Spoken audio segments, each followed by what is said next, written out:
It's criminal to have a veteran serve his country and come back and not have a place to live. 1 out of 6 of the homeless in our country who sleep on our streets, 1 out of 6 today is a veteran. A veteran today is 50% more likely to be homeless than the average American. I served, when I was in Iraq, I served at Fallujah, and I was transitioning back to another infantry battalion, and I ended up getting hurt on a training op. After I got out, I really didn't have any plans for anything. I was just living. I saved up a bunch of money, and actually that kind of went by fast. I didn't know really how to live like a normal life because I went in at a young age. I ended up just blowing through all my money, and I found myself here at U.S.VETS. U.S.VETS has been in existence since 1992, and it started in our mother site in Inglewood, California. In Hawaii, we started actually in the year 2002. Our job is to basically find homeless veterans and offer them comprehensive services, take them off the street or wherever they're living.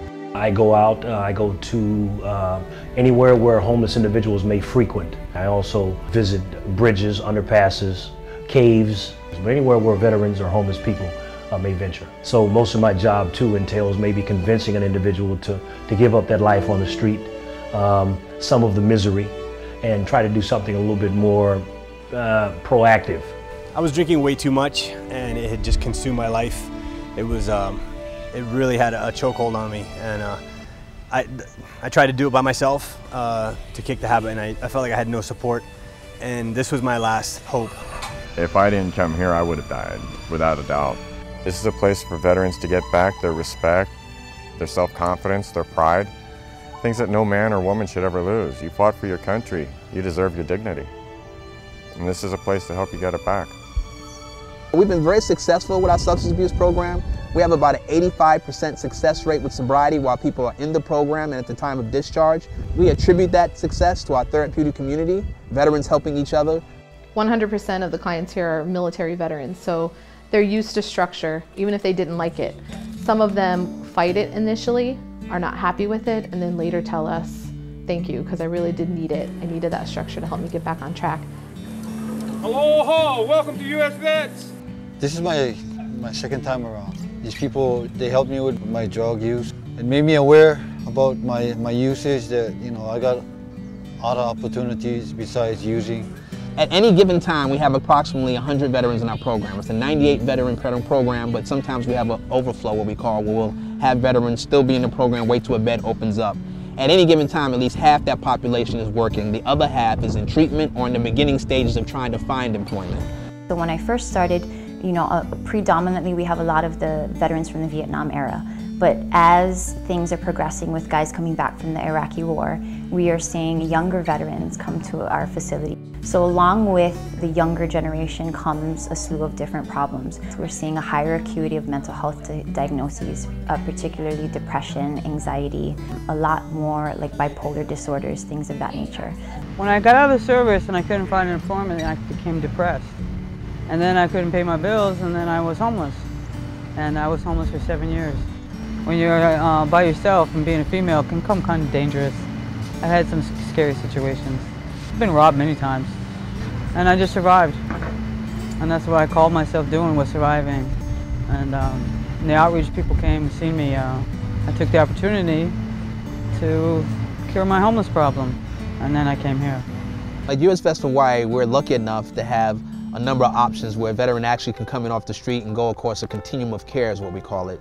Literally move from the street to independence. The first step may or may not be a hoptail. This is where a veteran is hospitalized at the VA and is homeless, but no longer needs to be in the hospital. But they still need some care because they have nowhere else to go. So they'll come to our program and they actually live in a house in the community that we man 24 hours a day. We give them meals, make sure they go to the VA daily to meet with the social workers so they can determine what the next housing option is for them. That next housing option may or may not be our transitional housing program, which a veteran can come in and work through the phases of our program, go through substance abuse treatment or not, do workforce development, get a job, or if they're permanently disabled, we'll increase their income so they can live independently on their own in our long-term supportive housing or in the community. We have approximately 140 long-term supportive housing units, and this is where a veteran can actually graduate our program, still live on the facility but move next door and actually have some independence. We have 3 buildings out here, and 2 of the buildings house long-term supportive housing.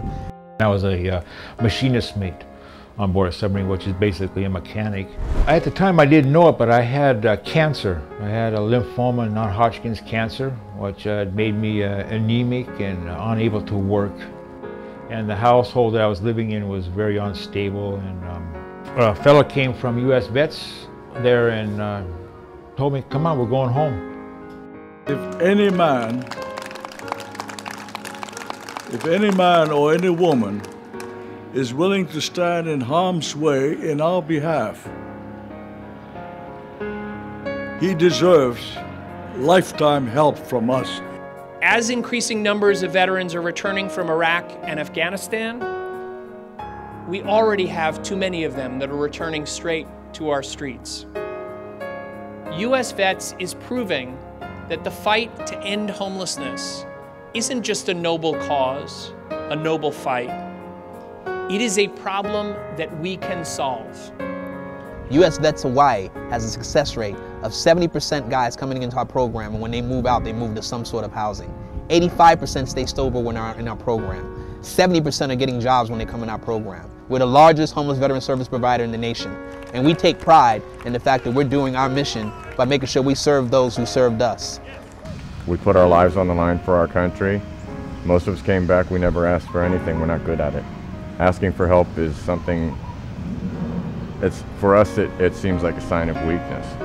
We've given our very best to the American people and don't ask very much in return other than just the chance to live a dignified life. And that's exactly what the American taxpayers have allowed us to do, is, in my case, to die with dignity.